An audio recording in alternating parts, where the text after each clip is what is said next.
Never done one before. So, yeah. Okay, well, you're raised in New York or from New York, or like tell us a little bit about that. I know that now you're in Arizona, so how was that transformation? So originally I was born in New York, and I grew up in New Jersey, but I've had family in New York, and I've had family in Maryland and Pennsylvania. So just to kind of go through that like tri-state area of like Philadelphia, DC, Baltimore, and New York City. So yeah, I was a East Coast boy, and I came to Arizona about 5 years ago, kind of on a whim, like just 18-year-old decision, like didn't really think it through. But it worked out really well. I used to regret it for a while, but now like I don't look back at all. Why Arizona though? There's so many other states out there. Yeah. Honestly, my college submissions did not go as planned.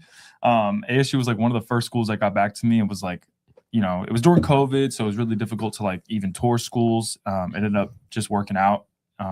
Came out here, and I remember my first year was really difficult being away from home and trying to figure out how to like adapt to that. But you get used to it, and like I said, I don't regret it at this point. So what's one major difference that you would say is for like one major difference between Arizona and New York? Definitely like just overall quality of life. I would say Arizona, everything here is it's just nicer, easier, friendlier. Like the people, the homes, the streets, the driving. Like I was just in New York literally a week ago.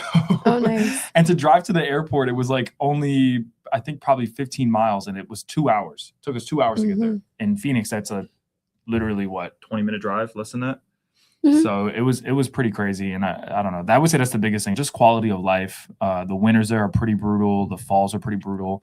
And so with the springs. So it's like, I'd rather take the 8 months of amazing weather here than and then 3 months of hell over 8 months of crappy weather there with like 3 months of really nice stuff. I agree. It's getting hot now too. Yeah. But it has taken longer to get hot. It has like last Friday we went door knocking, and it wasn't too bad. We went like as soon as the sun's going down, it's nice. Gorgeous at night. Yeah. Even today it was nice. Like when I would fill my car up before in I got the morning. here. It's not like it was really nice. Hopefully it stays like that. I know it's not. It's not going to, but we'll see. That's why we have pools. Yeah. You're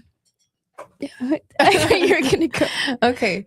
So now looking back, moving to Arizona, is it something you regret? Something that you feel like you shouldn't have done?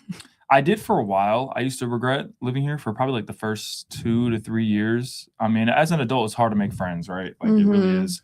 And I felt like all of my friends were back at home, and they were all doing stuff and going out and everything like that. But now at this point, I think the opportunity of work out here is far exceeds that from back at home. So no, at this point, I don't regret it, but I did for a while. So it was like definitely a hurdle to kind of get over. And what was the loneliest part of starting over, do you think? Definitely my family. Like, I was raised in a single family home with both my parents. I love them very much. And to not have them there, it was very difficult. Like, especially, you think you're good for a while, right? Like you can do all your laundry, cook your meals and everything like that. But when things start hitting the fan, that's when you miss your mom. You need support. Yeah. It's kind of, and I know that you were saying that too, like when we had the interview that we did a few weeks ago, like, the hardest part about trying to do work. And I don't know. Honestly, now looking at it, being in your position, I'm like, I don't know how you're doing it. I could never. I mean, when I was looking at college applications, the thought of going to another state never even crossed my mind. To be honest, I was like, I'm going to stay in state, and because I don't think I could leave my family. I did. At least not there. Not right now. Mm-hmm. No, I did just because I was like, okay, I had DACA, and I know that with California, they're a little more flexible on that. So I was like, maybe I just go study in California. But even that too, that's like a 6-hour drive away. Sure, this is like a 6-hour flight regardless. Yeah, it's crazy. There's no driving back and forth. Yeah. And now like a weekend thing where you can just go out. Yeah. I was gonna say there was like this one time I was a server in the past. I used to work at First Watch. Shout out First Watch in Scottsdale. But I remember one of my coworkers was telling me that they're going to their parents' house for a Friday night dinner. It was like a Wednesday, and I was like, it just kind of sat with me. Like it was really slow, and I just thought about that, and I was like, oh my goodness, I wish I could go to my parents' house for a Friday night dinner and just like see them whenever I wanted to, and just be able to drive to their house, even if it was like an hour or hour and a half. I feel like that would be ideal, Yeah. So now, like, what is your support? Like, how do you get that? Well, I do talk to my parents every day. Okay. We FaceTime, we talk on the phone, we have a family group chat. So we're always chatting and stuff like that.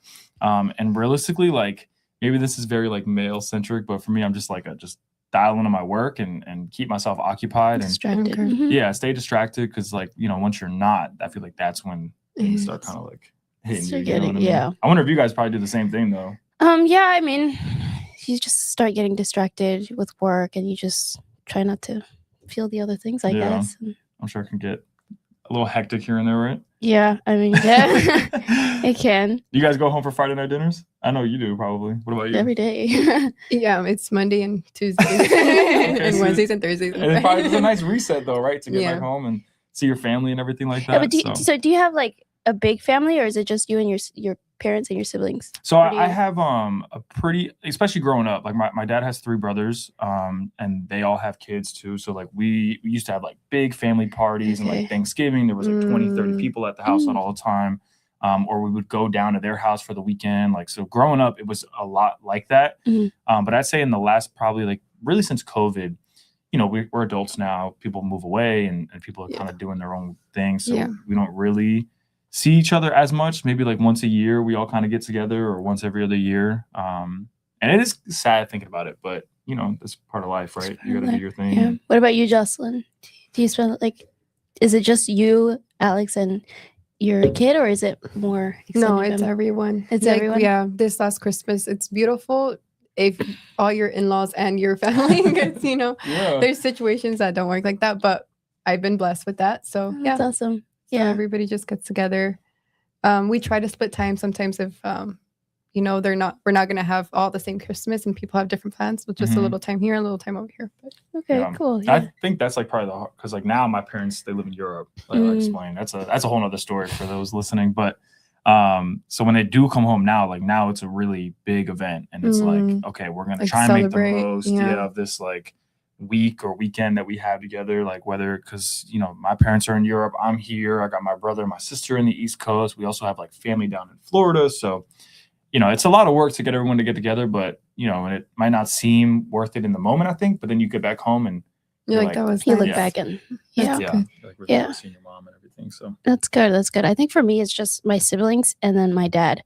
My other family, my mom's side are all in Mexico, so it's really hard to ever really see them. And then my dad has 2 brothers, but they built their own families, for kids and like kids.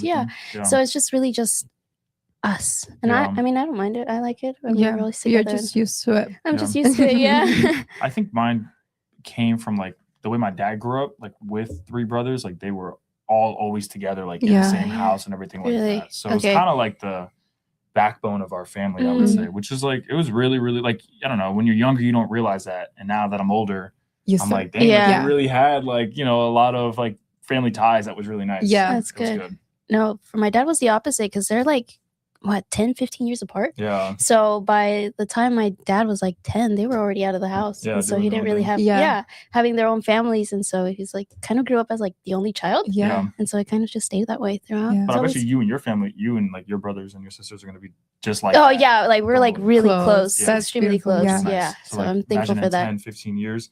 Y'all are gonna be like the backbone of your family. Especially when you guys all have kids and like do your own thing. Yeah. It'll probably be like that. Which I'm excited for that. Yeah. Yes. So. Especially like when you guys start having kids, and it's because my brother and I will be talking, reminiscing, and then like our kids are playing together. It's like a beautiful moment. Cute. Yeah. And then they start fighting, but that's the joy of it, right? It like, is. You know what I mean? You think in the moment it's hectic, but you look back and you're like, there's one time where that's the last time y'all are all in the same room. Yeah. And we would argue quite often, or like fight often, and our little kids now do the same thing where they'll like fight, but we're like, damn, that was us. That's how our vibe was, because then we do notice that at the end of the day they just want to be with each other and like be there, and I'm like, that was us. Yeah.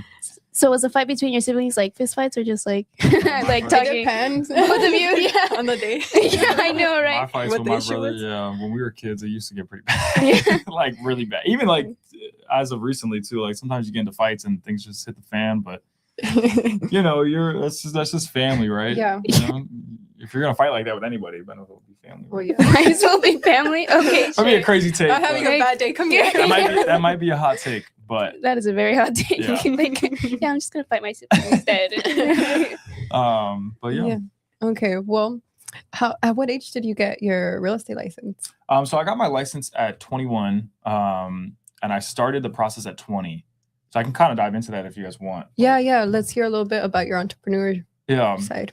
So like, I guess to go like way back, I did go to ASU, and that was cool. Like college was very difficult for me in the sense of like, I didn't feel like it was worth it, which I think a lot of people our age probably feel like that. Yeah. Came out of college, I have like 2 associate's degrees, and didn't really know what to do. I was serving, I was bartending. Ended up meeting some guy, Donovan Hall, shout out you at DR Horton. About our age too, came in one day and just was chatting and told me about like getting into new builds. And I was like, okay, like, how do you do that? He's like, oh, it's basically just real estate.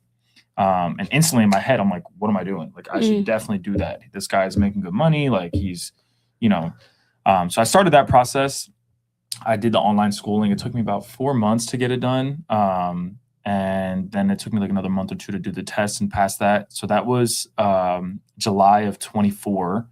So I'm coming up on my renewal date, like around the corner here. And then, yeah, I mean, I could really dive in if you want, like on like the whole story. No, I mean, if you want to. Yeah, I'm sure y'all are interested. I don't think I've ever told you before. I haven't heard it. No. So I got my license in July. And I was like, okay, do I do resale or do I work for a builder? Because in Arizona, like you have the luxury of picking between both. And my biggest concern was like, if I do resale, I'm not going to be making consistent money coming in, right? So I did a lot of research. I'm like, okay, I'm going to try the builder route. That was really difficult to get into. I was a temp, which is more like an assistant, I would say. Like you kind of sub in for builders like on their days off. Get a little bit of experience. You're really not doing much. You're just kind of sitting there. Like if people come in, you just kind of like, oh, leave your info and the sales agent will get back to you. Ended up applying to a bunch of builders, got an interview with Richmond American Homes. So that was cool. I was really nervous for that too, because it was like the first corporate job that I've ever had. Okay. That was like a whole, it was really like a complex interview. So like imagine there was like you go to the corporate office, there's like a table there, 6 managers in front of you, and then like 6 other hirees right next to you. So it's like a mega interview, like a group interview. I don't think I could do that. Oh my goodness. I'd probably freeze. Yes. But you're naturally an outgoing person, you'd say. So you were like, okay, like. It's probably easier for you, yeah. Nah, not at that time. I had very little confidence at that time. Because like the 3 or 4 people in front of me were like 10, 20-year agents. So I'm hearing their backstory of like, oh, I've been in real estate. I just got my license. Oh my goodness, like, last week. They've had like 10, 20 years of experience on me. And I was like the youngest person in the room by like 15 years. It was just really difficult to like think I'm going to get this job. There's no way. But luckily, Richmond's like pretty like good. They like to hire like people who don't have experience. They want to train them and everything. So I got good training with them. Ended up working with them for about 6 months. It was really difficult, I'd say, because you got to imagine, like, if you're working for a builder, you can only sell their homes. And if your clients don't have their homes, it's like, it's a lot more salesy than like what real estate really is. Because in resale, and I'm sure y'all know this, or you probably would feel the same way, there's a lot of like love in the game, right? You know, you can find someone any home that makes them feel special. But imagine trying to sell like a blank spec home or something from dirt. And you're like, it's this one. Like it's really difficult to do that. Did give me lots of training. And then I ended up leaving them back in August and joining a resale team now in September. And I've been with them ever since. So, and it's been And great. You like the team? You like how it's been so far? Yeah, I like our team a lot. I think it's really good for like new agents and people trying to get into the business and get like a lot of at-bats or a lot of reps. I think that's like the biggest thing. The discipline, maybe it'll help. And I think that was the good part. Working corporate is like you get like discipline. You get the discipline, you get like the cold calling, you get the systems. That's good. You get learn to transactions know. too with like people above you that can really help you out. Whereas I think if you go right into resale, it's like if you don't have a good team around you, it's really difficult. I think that's what's sad. Easily. I think that's what's sad about agents today is that they kind of just don't know what they're doing. And they just start off without a brokerage that's there to support them. And that's why I think teams, too many, are really good because it just helps you stay accountable and learn at least the basics on the team. Because I was with EXP. I'm so sorry. No, I was with EXP and like I just felt like I was lost. I did not know what I was doing. So like, I'm like, dang, maybe if I started with a group or started with a team, then you went straight solo. I just went, but I didn't even do research about it. Like you don't even know. You don't know. It's crazy. Like all the testing and schooling that you do, but like then it comes down. They don't teach you nothing. They don't teach you how to like lead gen or even like how to even fill out a simple contract or transaction. Oh no, they tell you this is a contract, you're gonna get sued if you do this. That's gotta be even so that contract. What is it, like a 6-hour contract class that you get, and they only go through the basics: name, like last name, and purchase price. And I think the classes that they do, they don't show the actual sheets, right? I don't know. Maybe they do. Maybe my school didn't do it. Because I did like the online It's school. been 5 years. I don't know. Yeah. This broker over here. Maybe I don't remember. But no, like I even the first time opening up like a purchase contract, you're just like, oh my god, what is there's this? So much crap in here that like, and realistically at this point, like you don't read through all of it. Like there's very select spots that maybe like shouldn't be saying all. There's select spots though, right? Where like this is where we need to go. We need to go here, this line, this line. I mean, it's a lot for you to memorize and exactly know what. But at least just to get an understanding, I think is really important as an agent. Just the basics. And unfortunately, not many agents actually know the contract. Like I was saying how like last week I received a contract and it was just like so poorly written. Yeah. And it's like, how? Like, or even if you're on a team and like you don't have good leadership or good mentors like above you, which is so common in Arizona, I feel like. Absolutely. Like, you get sold on this team lifestyle and like you're gonna have a mentor and everything like that. And they don't help at all. Yeah, reality, it's like, okay, well, you want to get your first sale, go call for 7 days a week for the next 6 months. And if you get one, like we're gonna take 50% of that and good luck. Yeah, they don't even help you. They just take your commission. No, I call Josh and he's always on it. He's always answering back, like very on top of it. And I'm like, dang, if I was having these transactions previously, I don't know if I'd get the same help. Yeah. And I think we're making it sound like resale is really difficult, but I won't lie. When I was at the builder, like I could not tell you because we'd have to work every Saturday, Sunday. I couldn't tell you how many times like we'd have an agent come in to tour at like 10 a.m. They leave by like 11:30. I'm like, oh, what else are you guys doing today? Oh, we're going to the pool. We're gonna do this. And I'm like, dang, like y'all are about to make double the amount of money as me, and you get to leave. You're only working for 2 hours today or 3 hours today, you know? I think it's really hard to get those leads off the jump, but once you get those and that's like the momentum comes. You get the momentum and then like you're working 24/7, but you're really not at the same time. Sure. Yeah. And I think that's the beautiful thing of not having a 9 to 5. Like we don't have to wake up at this hour to be there at 9 and then 100%. Leave. And then all that traffic nowadays. I know. It's bad. I know. Even like usually we're touring, it's like what, after 10 a.m., like 10 a.m. to maybe sometimes you're touring like around 5:30, 6, 7. Sure, but most of the times it's like 10 to like maybe 4. And luckily the traffic's not too bad. I've done the 5 because they got out of work and I had to meet up with them. And it's difficult, right? It's a little hard, I had clients one time where they could only tour on Mondays and Tuesdays between like 4 and 7 p.m. And every tour felt like a race. It was like every time you get there, get to the next house, it's like you got to get in all this traffic and you're sitting at lights for 35 minutes. And we were in Uptown Phoenix. So like the traffic was crazy. So it just made the touring really stressful. Yeah. And it is crazy. Like you didn't think of it. Yeah, you get home kind of late though. Like I would get back like at 9 sometimes. Yeah, from the traffic. But or then you stay there and you're answering their questions or their doubts. And I mean, that's what that's really your job. Rapport, but honestly, like that, I think that's the biggest part. Like we say at our team a lot of times, it's like just show up. Yeah, you know what I mean? Because 9 times out of 10, like that's what a lot of these agents aren't even doing. They're not even showing up, or if they are showing up, they don't have the info or the confidence or like the background or the knowledge to be able to just give confidence into their buyers that hey, I'm a good realtor. I'm gonna fight for you, and I know what I need to know to get you guys in your next home. And I feel like I've talked to you about it at least, like getting that confidence because I feel like I know my stuff, but I second guess myself, or maybe because I'm younger and I'm like, oh, they're not going to take me serious. But if you have it in you to just, I'm confident. I know what I'm doing. I really do know what I'm talking about to you. So like presenting yourself that way, it comes off. I think I had that at the builder. Like that was we would have corporate meetings like once a month. And I remember I would get so stressed like about my tattoos or like I wasn't maybe selling or performing well. And like I would get so nervous to go to those and I would not have confidence. Like it was very difficult. Or even other things too, like you'd have clients come in and like maybe you could sell yourself to them, but the homes that you had didn't sell themselves to their clients. and you can't do nothing about it. And it makes you feel like a bad salesperson. Like you feel like, oh, what am I doing wrong? Like, am I not, you know what I mean? And if it was like a resale, like if I had that lead now, I would be able to take them wherever and I could sell myself to them in a heartbeat typically. But yeah. So what's something that people don't usually see behind entrepreneurship? I mean, because it's not all, it's not easy. The lows, especially in real estate, like the lows are crazy. Like you'll have a week or 2 weeks where you're flying high, you're touring nonstop, you got appointments, you might be working 9-10 hour days and might be exhausted, but you feel good.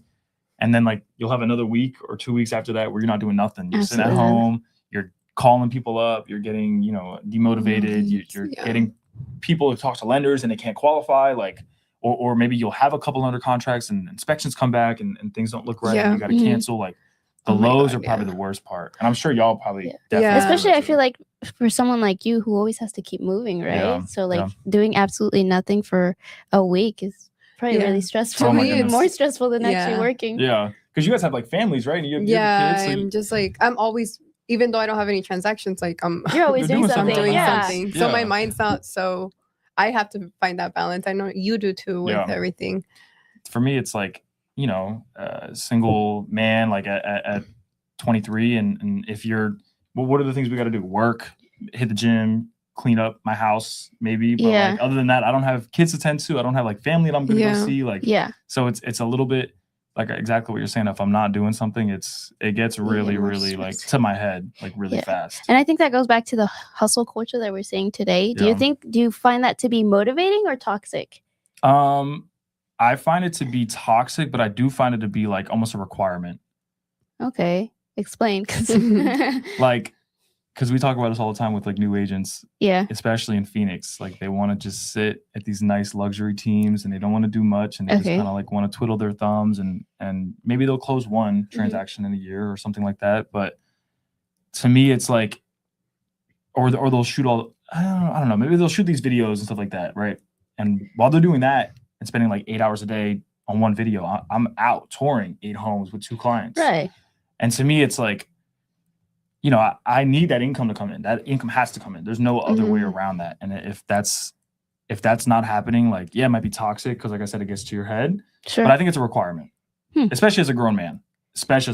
Like, you need that income to be coming in to feel some sort of way for yourself, especially in this day and age, like with like all the talks about like money and like if you're not successful by 18, like if you're not making 6 figures by 18, like what are you doing? Yeah, I think that's kind of what it is. It's like interesting. But interesting.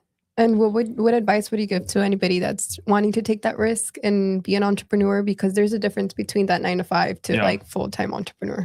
I would say do it while you're younger for sure, because any entrepreneurship, your first 2 to 3, maybe even 4 or 5 years are going to be pretty difficult. But if you're doing that when you're like 29, 30, 32, I think that becomes pretty stressful.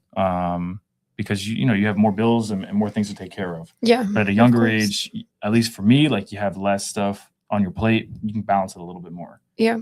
And if you aren't working a 9 to 5 yet, maybe, and you're thinking about doing entrepreneurship, like I think working a 9 to 5 really showed me like I don't like that. Yeah, and I don't want to work in that.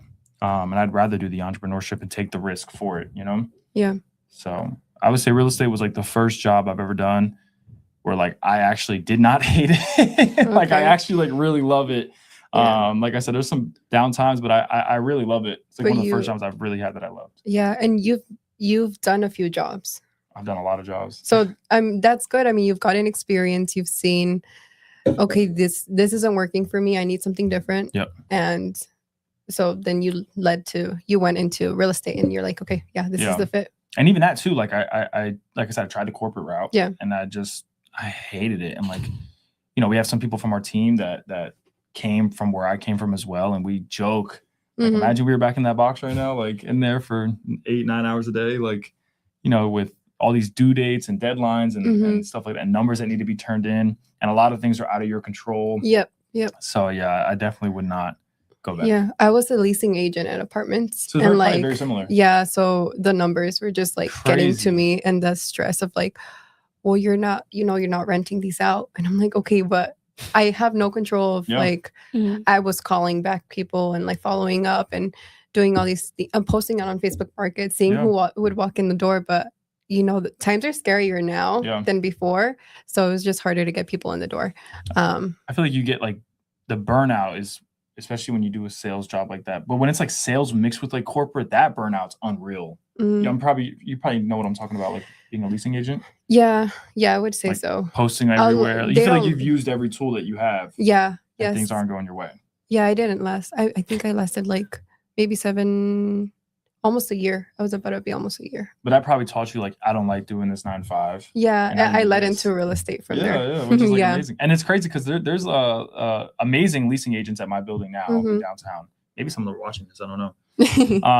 And I've told them like, you would be an amazing realtor. Like you would be insane. You're so good at your job as a leasing agent. Like imagine you had the flexibility and the tools to like utilize whoever you wanted like in the business. And you could like not only show them an apartment, but you could show them an apartment, a condo, a townhome, a single family home, a mansion, a piece of land, like whatever, you know? So, but it's hard. The entrepreneurship route is hard because you don't have that set income. So you have to, it's either make it or break it because you gotta keep pushing and trying to make money, because if not, I mean, and that's, I think, people's biggest fear of leaving a 9 to 5, especially like you said, it's when you're younger, it's like, okay, I have nothing to lose. I don't have family. I don't have anything. I can start over if I wanted to. But when you hit like 30, 40 and like trying to leave that 9 to 5 after that's scary. I could not imagine that. Yeah. Like with a family and kids and like trying to do that at that point. And risk. Like, Alex, well, my husband's at that point where he's like, I want to do that, maybe even real estate, but obviously has to provide. So I know that that's a lot of pressure for him. Yeah, absolutely. And I think a lot of people too want to do real estate with like 1 foot in, 1 foot out. Right. And you they can't don't go do all that. in. That's really hard. There's only certain exceptions. I think like only certain people that can do like full-time a job and real estate. Like we have an agent right now who, but it is doable. I mean, we have an agent right now who moved over. Like she was she's killing it in real estate, and she was doing both full-time and real estate, and she was able to handle it all, and she has kids and all that stuff. Does she have years of real estate experience prior to that? No. Okay. So I feel like that's the only way I'd be able to do it. Like if you're in real estate for years and then you step out, and you could do like a I talked to her a little bit, and I was like, she's honestly a boss. Yeah. Now she left her job and she's going all in real estate, and she's doing even better. One check. It takes like one house, one check to like, okay. Yeah, but she was doing it for a few months. Yeah, she was doing full time and cool. real estate. So and there's certain exceptions, but in most cases, I think it's really hard to have a full-time job and do real estate. You can't. Yeah. It's really hard to do both. Agree. Especially if it's like a 9 to 5. Yeah, especially if it's a 9 to 5. That'd be really difficult. Yeah. So going off, well, you also go do music, right? So is it a hobby? Is it just something that like what is it? Is it something that you're gonna be a musician, artist, the next 5 years? I do make music, and I would definitely say that it's 1,000% a hobby right now. Although the feedback that I've gotten and like even just the traction I've gotten and the dopamine I would say that you get from it, definitely makes me consider like, okay, should I really do this? But like people talk about like trying to do entrepreneurship with real estate. I've heard like the route with music is so hard. Oh, sure. So hard. I think especially nowadays. It's like a public humiliation ritual to like get your music. Like I don't think people realize like I have to shove my music down people's throats to like listen to it. I'm like forcing them to, especially people who don't want to, which I get. But then they'll listen to it and they're like, oh, it's actually like really good. You know? I don't know. What kind of music do you do? Like, I do like hip hop, R&B, like more melodic stuff. I would say like probably like new gen, but I would not say like the rage hip hop. If y'all know what I'm talking about, I don't know if you. No, I don't. No. I think a lot of like newer music nowadays is like really violent. Like newer hip hop is like really violent. Sure, yeah. Mine isn't like that. It's a lot more like upbeat, melodic. Like, I like R&B, so yeah. There's some R&B stuff in there too. So yeah. But yeah. Can you sing for us right now? No, I can't. Justin, give him a beat. Yeah, maybe. No, clip it. You can put it in the clip. Y'all can transition. I'll put the music video out. Y'all can be in it. We'll do that. Okay. What? Y'all have to lip sync though too at the same time. Never mind. To see what the neck got y'all into. No, thank you. So how do you balance the music with the real estate and like still, trying to just be sane and all? I think when you were talking about the burnout and like the demotivation part with real estate, I think that's where the music comes into it, is like, okay, if I'm feeling really burned out with real estate, I'm a creative. Like I love to create stuff, and music is something that I think I'm pretty good at to do. And like, it's like, even if I'm not putting it out, even if I'm just making it for myself and like it stays private on my computers or whatever. Yeah.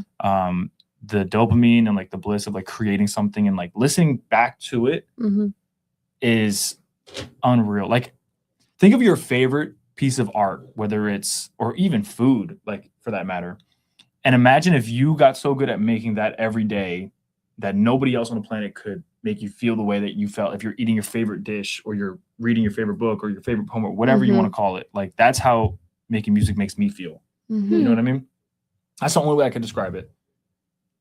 Yeah, it's your own creation. Like you did this, you put the effort, and then for sure. And then you receive it. It's like a good feeling. Yeah. I'm trying to think like something that would be like maybe for you with real, like as a broker, like if you have like agents, helping. Yeah. And if you got like you get so good at it that you can help people so consistently, and like that dopamine that and it feels good brain. that you actually help someone other than yourself. For sure. I say music is like probably on a smaller scale because it doesn't take too long to make a song. Sure.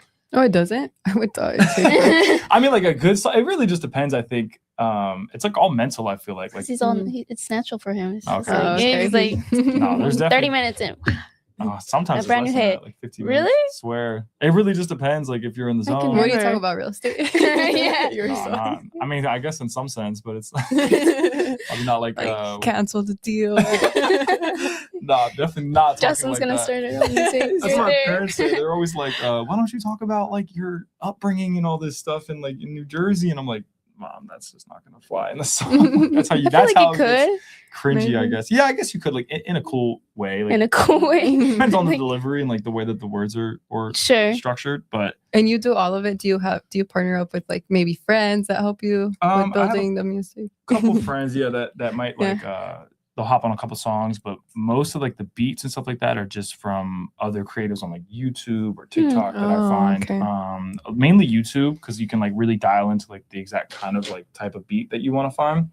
But yeah, I definitely have had a couple friends like come over, and like that's originally how it started actually. Oh. Like me and my friends, we would just, we would be dumb and start freestyling, and they would be like, dude, you could actually make something if you just kind of slow down a little bit. So I was like, okay, like let me try that. And I started, trying to write some stuff, and then you kind of get good at it, and then you realize like, okay, it's more like in the delivery and what you're saying and how you're pronunciating your words. That mixed with like some good presets and some good effects, it goes a long way. It really does. Like you don't have to be crazy, super talented to make a good song. I think it's just the good words and some good effects on your stuff, and figuring out like what sound kind of works for you. Probably is like what works, Yeah. When did you get started into music? 2022. Oh, so it's not too long ago. Not too long ago. No, 2022. I never even thought I'd be able to. Like, there's this one line I said one time where I was like I couldn't even rap, or I couldn't even make a song like a year ago, and like now I'm like making an entire project, because it was like that. It just kind of just happened, Yeah. You have an album now, right? Couple, yeah, two like full albums, yeah. I just put one out though, Wonderful Us, on all platforms by Dill. That came out in April. Okay, yeah, that's right. Okay. But yeah, two full albums. So when was your first one made? 2023 actually. 23 and then 26. Yeah, and 26, and this one was like planned. The first one kind of wasn't. Like, okay. I just was making music, and then I looked back and I ended up having like, I don't know, like 20 something songs, and I was like, okay, let me pick like 15 from these that I think are really well. I had a lot of music leading up to that, but like 20 good songs. And I was like, okay, I would put these on platforms for people to listen to. Okay. But this last one was like pretty planned. Okay. I was like trying to develop the track list and like figure out what sounds I wanted to do, and look for very specific sounding beats and everything like that. So yeah, this one was a lot more structured. And are you planning on releasing another album this year? This year? Oh, I don't know about this year. Maybe like another song. Maybe I might do like another song, like a single, or maybe like an EP, like a small like little tape. Oh, it's an EP. Like 3 or 4 songs. Okay. Smaller tape. Nothing like gotcha. crazy. Maybe like 6 at the max. I wouldn't do any more than that. Okay, so how much does your this album have? Streams? The songs. Oh, 15, I think. 15 or 16, something like that. Like, how long is that? Like an hour? Or two? It's actually 59 minutes and 59 seconds on the dot. Wow. It's crazy. Yeah, that was unplanned. I don't know how that happened.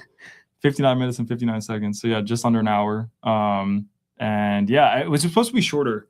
And I just remember, like, you know, when you're, like I said, when you're kind of in the zone, I wasn't really focusing on real estate too much. Mm-hmm. I was just listening to beats all the time. And like right when I was about to turn everything in, there was like 2 more beats that I just heard. And I was like, oh, these sound really, really good. Mm. And like, back to my point, I was able to put those in a timeline and make a song in like 15 minutes. That was like perfect. Like, I didn't have to listen to it back. I didn't have to like think about it. I was like, that's exactly what I needed.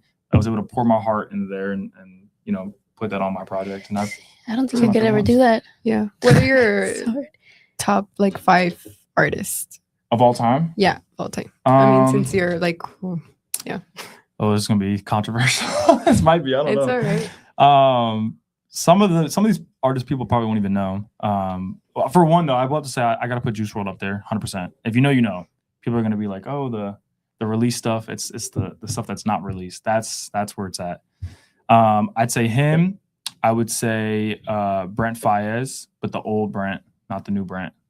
I would say Tyler Childers for country, if you're familiar with him. No? No, I'm sorry. No? Seriously? I'm surprised. I thought maybe you would. Yeah, no. Oh, yeah. It's probably Spanish music strictly or no? No, it's a mix. Okay. Yeah. Top 5. So that's 3. I would say probably Super Heaven, which is like a really good alternative band. Crazy. I seen them live last year. That was really nice. And then 5th, that'd be a really hard choice. Right now, I guess I'd put a rapper like Sofago up there, which y'all probably also don't know. I get it. No, I've never heard of them. But yeah, those are like my top 5. I've heard of. We have to look into them. Yeah, because Juice WRLD. Okay. Yeah, that's the only one that I. You haven't heard of Brent Faiyaz? You haven't heard of Brent Faiyaz? I think if I hear one of his songs, or if I. He's R&B. Properly. I really like him, actually. He's R&B. Really? Yeah. Maybe I have heard. Share it with you.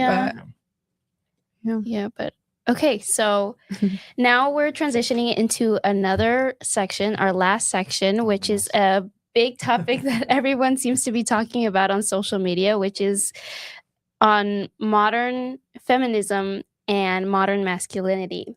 So, Jocelyn, did you want to start with the questions? So we kind of wanted to do a game out of this. I know. We have here some cards, and there's 2 different questions that you can get. It could be a rapid fire question, which you just have to answer yes or no, or a question where you can explain on what you believe is the right answer for this question. There's really no right or wrong, but we're gonna take a turn with each of the questions. Okay. Like everyone planning everything, so I'm a little nervous. Okay. Well, let's put them here. So I have a question here. Do women still want providers? I think they do. Well, at least me as a woman. Yeah. I think I do want a provider. Someone that steps up, someone that knows how to lead and when to lead. So yeah. What do you guys think? I'll let Janae go first. What was the question? The question is, do women still want providers? Yeah, I do. I mean, as much as I like and enjoy working and making money and all that stuff, I do want a provider, not even just financially, but just someone that's going to be there for me in all aspects, and someone who's going to lead. And I think that's one of the biggest controversial things that we're seeing right now is the idea that a woman shouldn't be submissive to their husbands. And I think I was reading this book about how it was explaining the idea of submission to the husband. It's not necessarily being like a slave to the man, but just obviously when there comes big decisions, the woman has to submit to the husband in a certain way. And I think it's the way that essentially God created us. It's 2 different roles. Men are meant to be providers, and women in most cases are meant to be the caretakers. You know, so we're how would you word this? Like, we're both equal, yet we have different roles. So I would highly agree too. And I think like it doesn't have to be providing even in an aspect of like, I would say money and stuff like that for sure. And like, as a leader, but it can even be smaller things too. Like whether it's like forms of affection or like, people talk about like their what is it called? Like their 5 ways of like love or something like that. Yeah. Like even in love those languages. yeah, those 5 love languages. Like you can be a man and lead or provide in those aspects as well. But yeah, I would highly agree. I think, and I definitely think especially so. But I would say there's still probably like a great percentage of women that probably don't, right? And if you're a man that's like, is okay with that, then for sure, by all means, go that route. But I think most men probably do want to lead for their woman and like want to want woman to be like a bit more submissive for them. So. Yeah, I think so too. But people take that like so wrongly, I feel like. Oh yeah, this is gonna cause a lot of controversy. No, it's you. Yeah, now it's your turn. What do men misunderstand about women? I'm supposed to answer this. Hank, I was excited. I was like, he has to get that question. Yeah. I planned it. No, just kidding. I did it. I don't know how to answer that. I guess that's the question for you guys. What do men misunderstand about women? No, well, what do you think? Yeah, you can still answer. Misunderstand about women. It's your opinion. It's their thoughts. Can't read minds, y'all. It's really hard to read minds out here.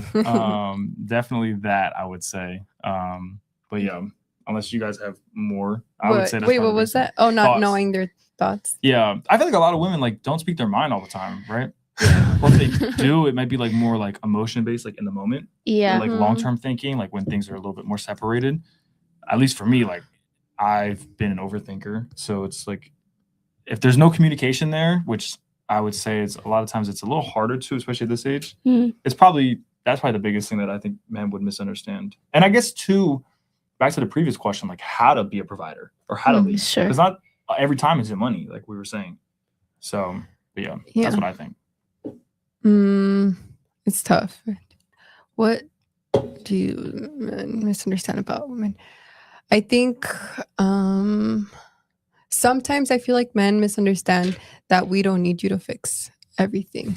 Okay. And just like listen and be neutral with like be okay with the problem and just sit there and deal with it and like give me a sec to to pour out my feelings, let my anger out, or like whatever. That's like a very adult and you just take and it sucks because I know women are very emotional and you just also need to be emotionally intelligent as well. But yeah, just you don't gotta fix it, just hear me out. Yeah, I don't know how to answer this question. That's the hardest question. Brett, we had these questions beforehand too, and we didn't even go over that. I know we didn't prepare, but that's good. That's good. Okay, this is the one question you didn't ask me in the car when we were reviewing them. Yeah. Okay. So, what do men misunderstand about women? I think they misunderstand what we want, I guess. Like you said, especially when it comes to the emotional side, I think sometimes us as women are very emotional in the moment, and sometimes we just need someone there to just hear us out and listen instead of just acting right away or getting into a fight with us because the women, Okay, cool. Alrighty, we got a rapid fire question now. Okay. Danae's up. So no explanation. Okay. Is loyalty rare now? Yes. Okay. I agree. Yes. Okay, that's it. So, I said yeah. Yeah, say it again. Yes. Okay, it's your turn. Jocelyn's up. Okay, I have a question. I put questions instead of question, but do you think society puts pressure on men to always have it together? Yeah. You want me to go first or you go first? Oh, I'll go first then because I think so. Sorry. Way to cut me off. I know. Do you think society puts pressure on men too? Yeah.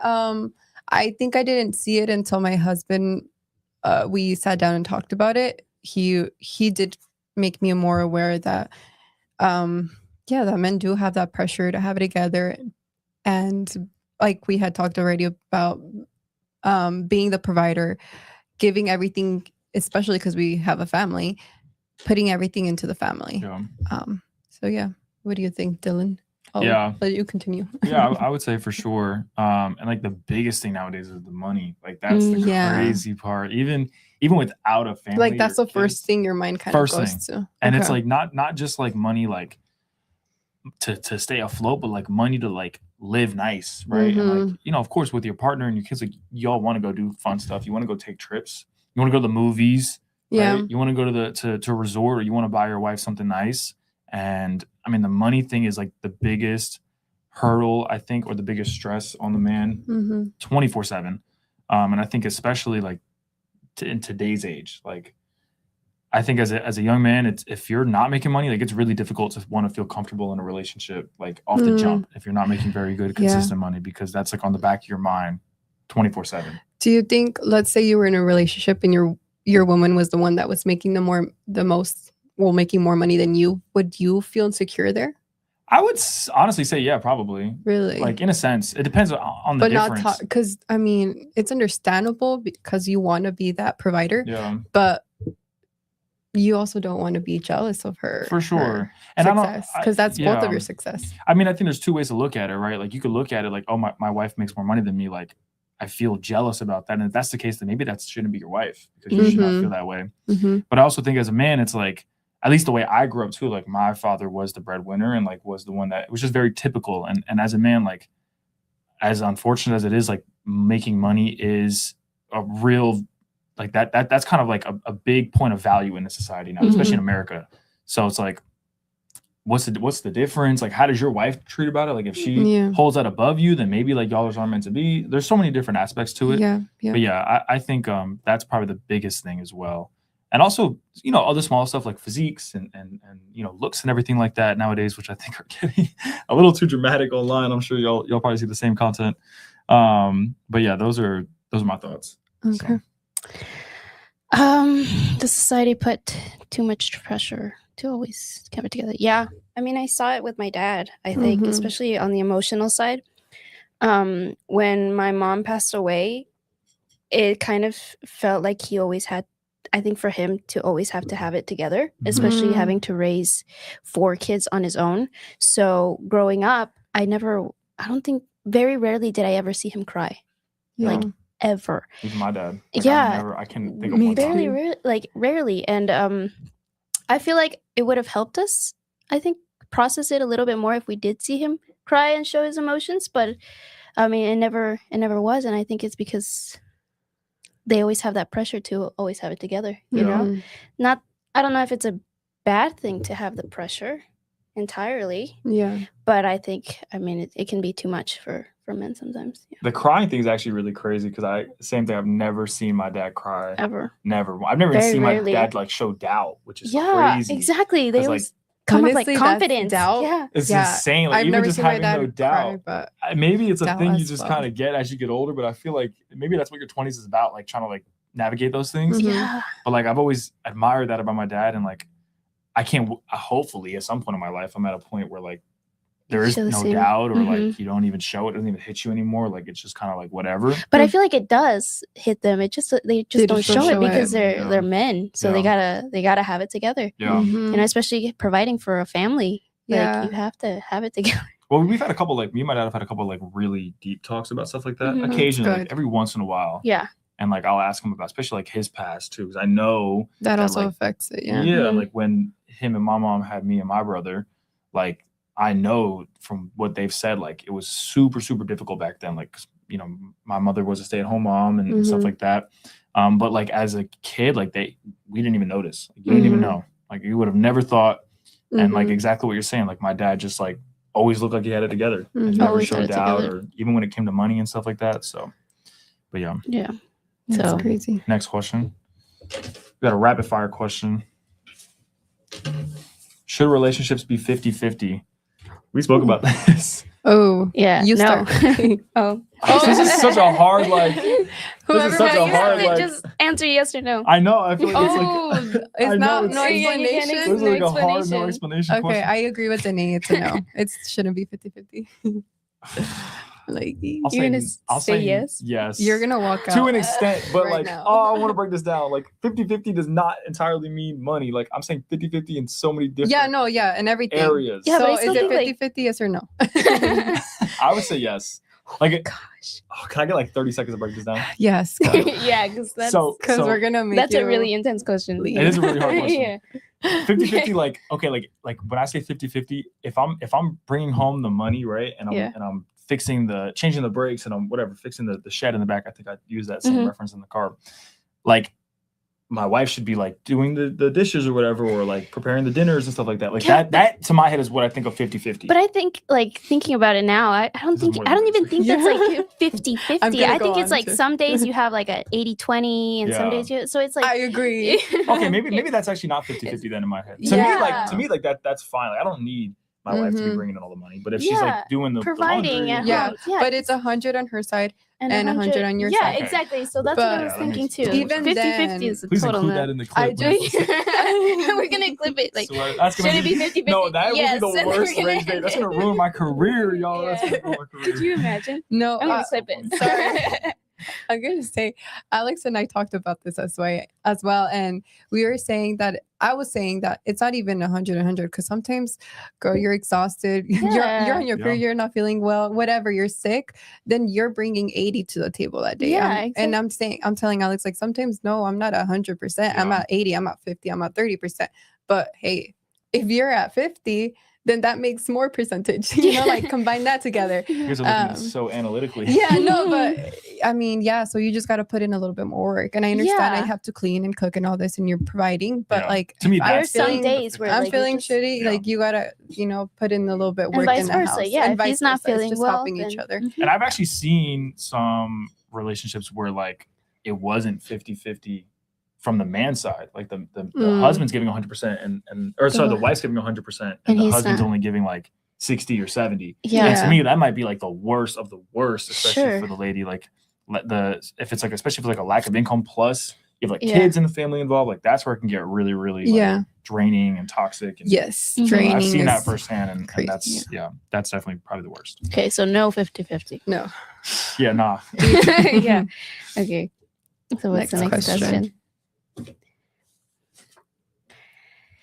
Was this question on there? Why can't I say vulnerability attractive in men? That's a question for you guys. I say yes. To an extent. Yeah, because I can't have smallest little smidge. just like a little bit. If it's any more than that, good luck. Yeah, because if you're, I don't know. I feel like if you're showing like showing all your feelings like a little girl, then no. I'm sorry, but I mean, I think it's good. Okay. Yeah. It was just a yes or no, but It's a breakdown. Oh, okay. Sorry. So that's. You're Are you gonna answer? After Jocelyn. Yeah, I said yes, but how you said turn a little bit, because then if it's too much, you're just like, what? Like that's. How do I help you? No, I'm just kidding. No, I think it's actually a great point. I think it's really hard too as a man because like you. Like what we were saying, like you have to keep everything together and bottle it inside of you and like never talk about it. Maybe talk about it with your homies, but it's always a different conversation talking about your vulnerable, like whether it's insecurities or relationships or whatever, your vulnerability with your friends versus your partner or your lady or something like that. Yeah. But is that unfair? Sorry, but I mean, whether it's unfair or not, it's just it is what it is. Yeah, it is what it is. Like it's just normal. But and it's always hard because like sometimes you want to like fully confide in your partner or your lady. And I feel like in some cases you can. Yeah, for sure. But just not. It's not too much, right? Yeah, not every day. Yeah. Every once in a while. Yeah. Okay. Let's go. Oh, we still have a few. Dang. Okay. Can modern feminism and traditional masculinity coexist? I think yes. I don't think so. No. No. Oh, I thought you were gonna say yeah to that. Modern feminism is a little. Wait. Sorry. Can modern feminism and traditional masculinity? Oh, modern feminism. Yeah. I thought you meant Feminism. traditional Yeah, that's what I feminism. was thinking I was too. like, no. Okay. Modern. Yeah, no. Yeah, I would say probably no. It's actually really Mm-mm. difficult. No, it's like the Yeah. complete opposite. Yeah. Yeah, I didn't.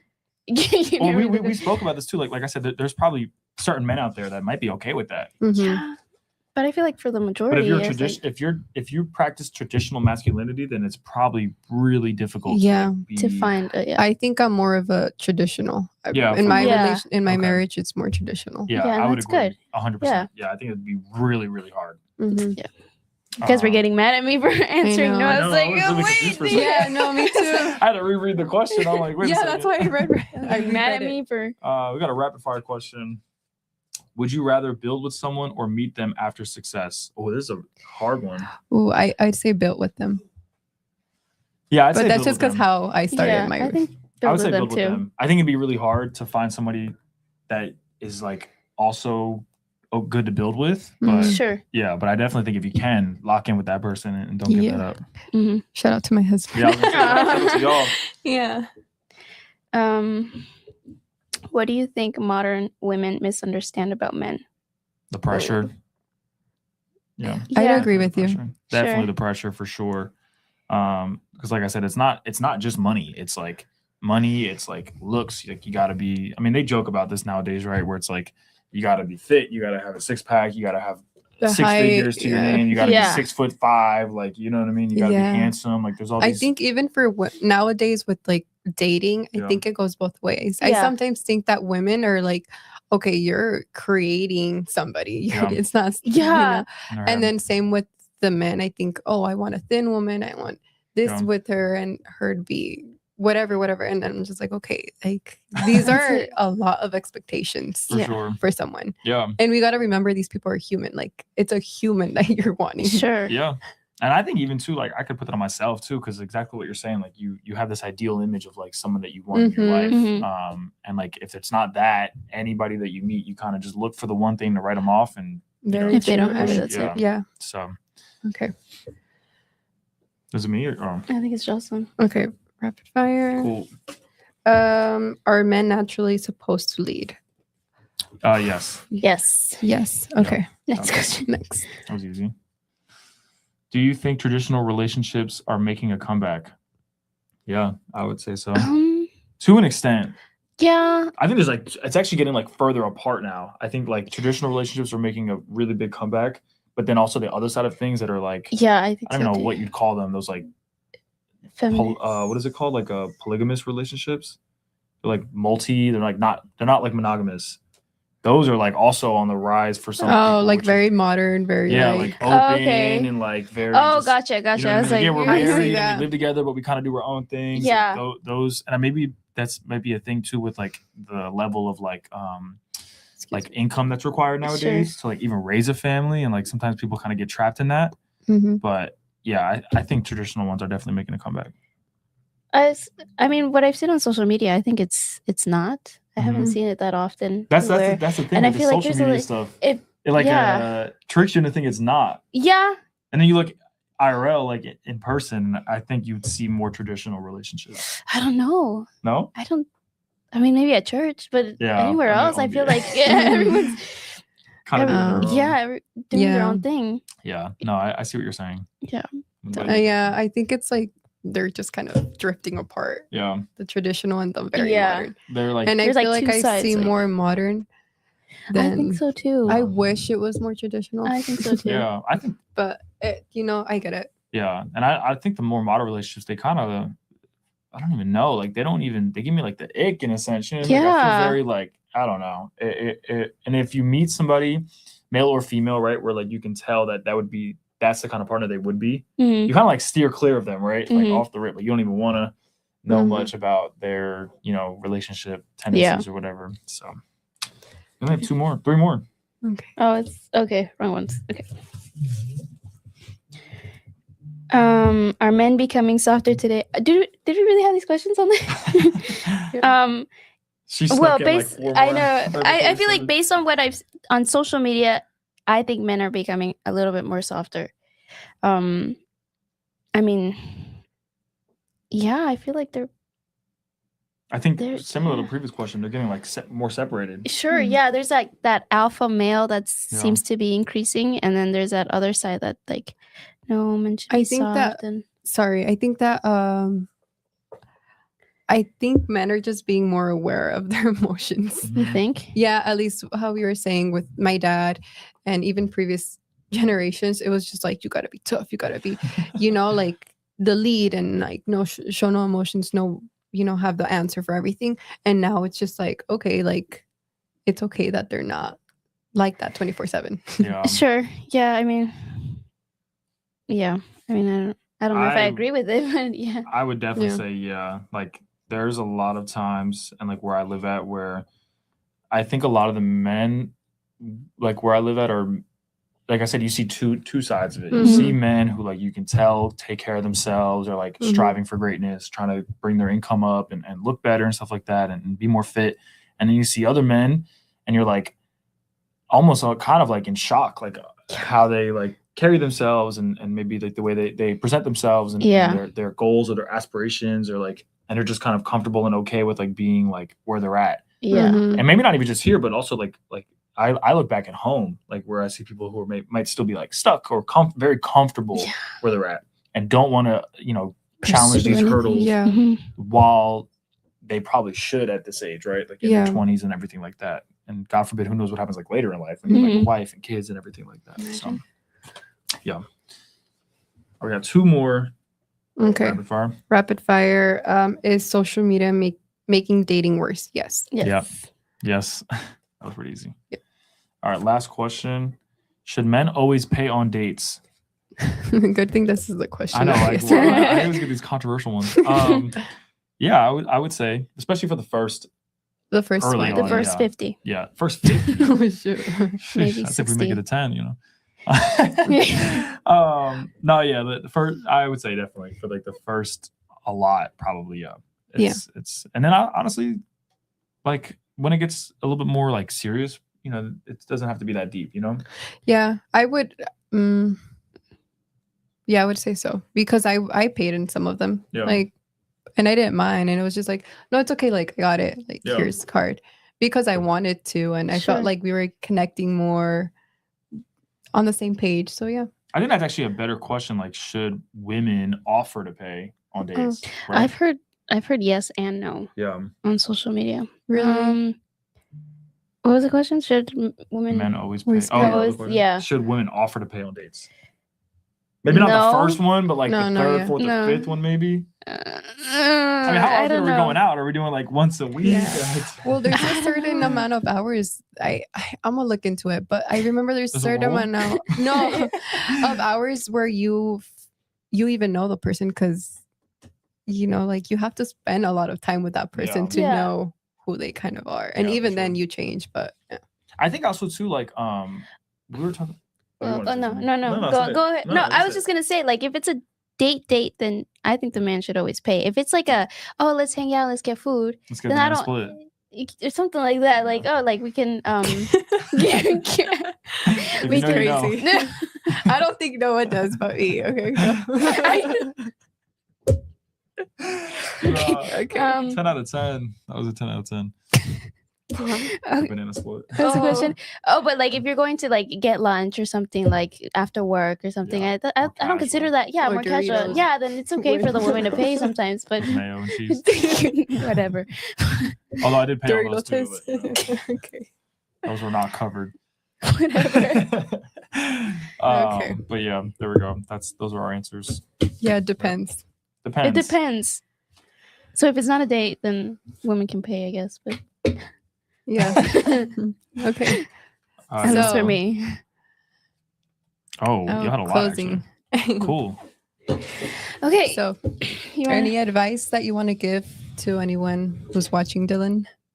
I'll take a page out of my boy Stephen Royal's book in our last interview that we just did. Do the hard things because they will pay off quicker than you think. Mm-hmm. What does success mean to you now? Comfortability, I would say, which is probably a really rare answer. People would say like money and everything, and but I think comfortability is a blanket statement. That's money, that's relationships, that's friends, that's trips, that's leisure time, that's because everybody has their own idea of it, so comfortable. That's good. And like I think that's what I like about real estate is like you could be so busy, but you never feel stressed like you would at like a 9 to 5 or anything like that. Like, you never get that like overweighing like gray cloud of like I gotta go back to work tomorrow. Like you never get that. Which is like, that is why I think you could be so busy and it feels good. You know what I mean? And the money will show for it pretty quickly. So, and what's one thing that you want people to remember after hearing this episode? These two girls are really talented and are really good at their jobs. No, seriously. And I actually care about them a lot. So yeah, that's what I want people to remember. We're friends outside of this podcast too. We're not a random. We are. We are. Somewhat. That's what I would say. Yeah. And just keep trying.